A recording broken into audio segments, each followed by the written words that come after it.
ৰাতিপুৱা সোনকালে উঠাটো ভাল অভ্যাস, কিন্তু বহুতো ছাত্ৰ-ছাত্ৰীয়ে ৰাতিপুৱা সোনকালে উঠিব নোখোজে বা নোৱাৰে।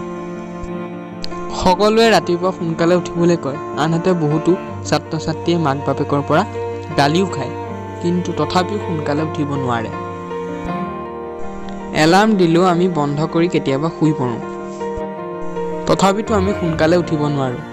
সেইবাবে আজি মই আপোনালোকৰ বাবে দুটা ইজি উপায় লৈ আহিছোঁ, যি দুটাৰ উপায় জনাৰ পিছত আপোনালোকে সদায় ৰাতিপুৱা সোনকালে উঠি ভাল পাব, আনন্দ লাভ কৰিব। এই দুটা উপায় জনাৰ পাছত আপোনাৰ দেৰিলৈকে শুই থাকিবলৈ মন নাযাব। ব'লক এতিয়া ভিডিঅ'টোৰ মূল কথালৈ যাওঁ। প্ৰথম উপায়, বন্ধুসকল, আমি সকলোৱে জানো যে ৰাতিপুৱা সোনকালে উঠিলে আমাৰ মনটো ফ্ৰেছ হৈ থাকে, লগতে আমি গোটেই দিনটো সম্পূৰ্ণ মনোযোগিতাৰে কাম কৰিব পাৰোঁ। ধৰি লওক আপুনি প্ৰতিদিনে 8 বজাত উঠে আৰু কালিলৈ আপোনাৰ এক্সাম আছে আৰু সেইবাবে ৰাতিপুৱা 4 বজাতে আপুনি উঠিব লাগিব। তেতিয়া কি কৰিব? ৰাতিপুৱা আপুনি যদি 4 বজাত উঠেও তেনেহ'লে আপোনাৰ দিনটো একো ভাল নহ'ব, আপোনাৰ মগজুৱে কষ্ট পাব।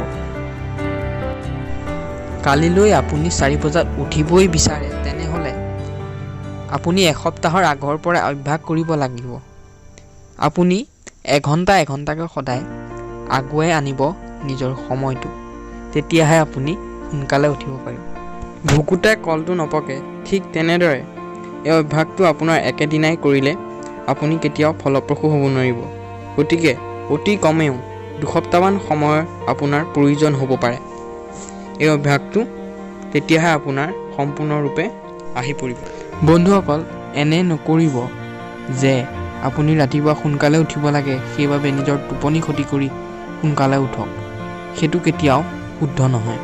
আমি ৰাতি অতি কমেও 8 ঘণ্টা ভালদৰে টোপনি যোৱাকৈ শুব লাগে, তেতিয়াহে আমাৰ মাইণ্ডটো ফ্ৰেছ হৈ থাকে আৰু এক্টিভ হৈ থাকে।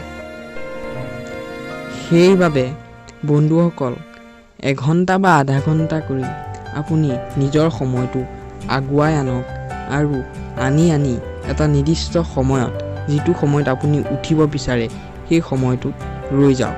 চাব আপোনাৰ কেতিয়াও দেৰিলৈকে শুবলৈ মন নাযাব। কিছুমানে এনে কৰে যে কাইলৈ যদি বন্ধ থাকে তেনেহ'লে আগদিনা ৰাতি বহু দেৰিলৈকে মোবাইল চলায় বা টিভি চাই নিজৰ সময়টো কটায় আৰু বহুত দেৰিকৈ শুবলৈ যায় আৰু ৰাতিপুৱাও বহুত দেৰিকৈ উঠে।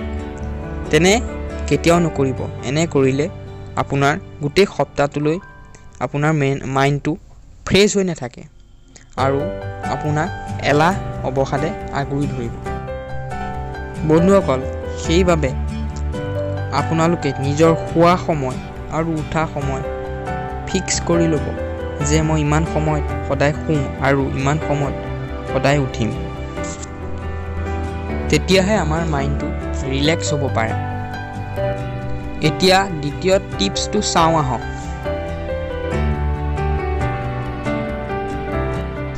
ছেকেণ্ড টিপছটো হৈছে, ধৰি লওক আপুনি কাইলৈ 5টা বজাত এলাৰ্ম দিছে আৰু সেই এলাৰ্ম মতে আপুনি ৰাতিপুৱা মোবাইলৰ এলাৰ্ম অফ কৰি কিছু দেৰি হ'লেও মোবাইলত আপোনাৰ প্ৰিয় ভক্তিমূলক গীত বা অন্যান্য বিভিন্ন ৰেপ ছং মোবাইলত শুনিব।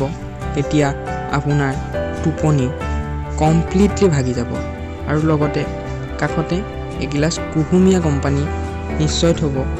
এগিলাচ গৰমপানীৰ জৰিয়তে আপুনি নিজৰ চকুকেইটা ধুই ল'ব পাৰে। তেতিয়া আপোনাৰ চকুকেইটা সম্পূৰ্ণকৈ ৰাতিপুৱা উঠিয়ে মেল খাব আৰু তাৰপিছত আপুনি বিভিন্ন ধৰণৰ ব্যায়াম বা মৰ্ণিং ৱাক আদি কৰিবলৈ গুচি যাব। তেতিয়া চাব আপোনাৰ টোপনি ক'ৰ পৰা ক'লৈ গুচি যায়। প্ৰতিদিনে এনেদৰে কৰক, তাৰ পিছত চাব আপোনাৰ কি ধৰণৰ পৰিৱৰ্তন ঘটে।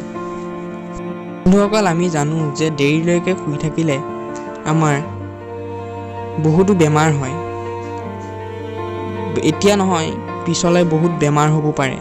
গতিকে আমি সদায় সূৰ্য উদয় হোৱাৰ আগতেই উঠিব লাগে, যাতে আমি প্ৰকৃতিৰ মনোমোহা ৰাতিপুৱাৰ যিটো দৃশ্য সেই দৃশ্যটো চাব পাৰোঁ লগতে উপভোগ কৰিব পাৰোঁ আৰু মনটো তেতিয়া আমাৰ মুকলি হয়।